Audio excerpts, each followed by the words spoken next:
Her qandaq bir salohiyat, majburiyat talab qiladi.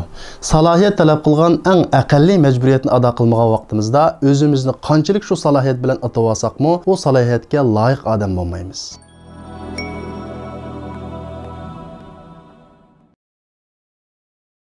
Masalan, bir doktor o'zini doktori deb turib, doktorlik salohiyati talab qilgan eng aqalliy savatni bilmasa, eng tuvan majburiyatni ado qilmasa, u o'zini qanchalik doktor deb turasimi, o doktor emas, doktor qiyofatiga kirib olgan yolg'onchi odam bo'ladi. Biz o'zimizni musulmon da'vatimiz. Undaqda musulmonlik salohiyati talab qilgan eng aqalliy majburiyatlarni ado qilib atandiq yoki musulmonlik qiyofatida o'zimizni aldab yashayotgandik. Allohning yordami nimishga kelmaydi, duolarimiz nimishga ijobat olmaydi deyishdan ilgari oldi bilan o'zimizdan bu savollarni so'rashimiz kerak. Undaqda musulmon degan bu salohiyat talab qilgan eng aqalliy majburiyat qaysi? Biz Allohga ishonib payg'ambar alayhissalomni Allohning elchisi deb tasdiqlagandan keyin bu e'tiqodimizni isbotlaydigan aqalliy majburiyat namoz o'qish.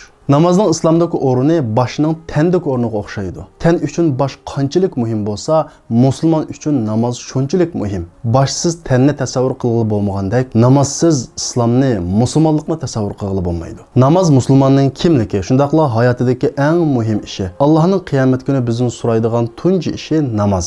Namoz o'qimaganlarga Alloh taolo qiyomat kuni qaramaydi. Kunda 5 vaqt namozni talab bo'yicha o'qigan odamda tushkunlik, ruhsizlik, umidsizlik bo'lmaydi. Chunki namoz inson bilan yaratquchi o'ttirisini bog'laydi. Namoz odamni har xil yomon ishlardan cheklaydi. Shundaqla inson o'zi bilib bilmay qilib solgan gunohlardan poklaydi. Payg'ambar alayhissalom namoz o'qigan odam haqida bir odamning uyining oldida bir o'stan bo'lsa, bu o'stan kunda 5 qatim tushsa, uning badanida kir qalamdi deb so'ragan vaqtida sahobalar yoqqanmaydi deganda, ana namoz o'quvchi shuningga o'xshash degan. O'zimizni musulmon deb turib namoz o'qimaslik, namozga ahamiyat bermaslik Allohning azobiga duchor qiladigan ishlarning birisi. Alloh taolo Sur muddasining 43-oyatida gunohkorlardan sizlarni do'zaxga nima kirgizdi deb so'raydi. Ular deydi, biz namoz o'qimagan edik. Namoz qiyomat kuni biz uchun hujjat bo'ladi. Bizning musulmon degan bu e'tiqodimizni isbotlaydigan isbot bo'ladi. Payg'ambar alayhissalom deydi, kimiki namozga ahamiyat bersa, namoz uning uchun qiyomat kunisi yo'riqlik, hujjat va isbot bo'ladi. Allohning azobidan qutulishiga sabab bo'ladi. Kimiki namozga ahamiyat bermasa,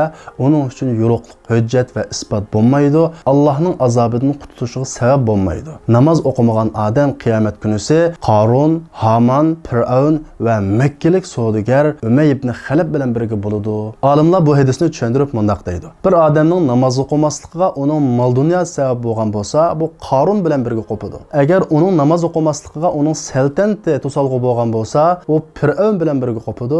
Agar uning namoz o'qimasligiga uning mansibi, o'rni sabab bo'lgan bo'lsa, u Haman bilan birga qopadi. Agar uning namoz o'qimasligiga uning tijorati to'salg'i bo'lgan bo'lsa, Umay ibn Xalab bilan qopadi. Biz dunyoda qanchalik cho'ng ishlarni tarvitaylik, qanchalik muvaffaqiyatlarni qo'lga keltiraylik, hammani bir kuni cho'qim o'lamiz. Balkim bugun yoki erta yoki 40-50 yildan keyin bizning ko'pinchimiz bu dunyoda bo'lmasligimiz mumkin. Bizga asqitadigan iymon va e'tiqodimiz va shuning ustiga qurilgan muvaffaqiyat va natijalarimiz. Muvaffaqiyatlarimiz, natijalarimiz, yaxshi ishlarimiz iymonimizni isbotlaydigan namoz ustiga qurilganda biz har ikkala dunyodagi baxtli insonlardan bo'la olamiz. Alloh sizga bu bilimni uchrashish orqali oxirgi ogohlantirishni bergan bo'lishi mumkin. Hali ham sizga fursat bor.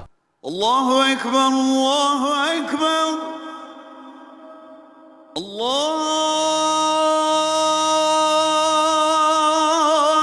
akbar. Allah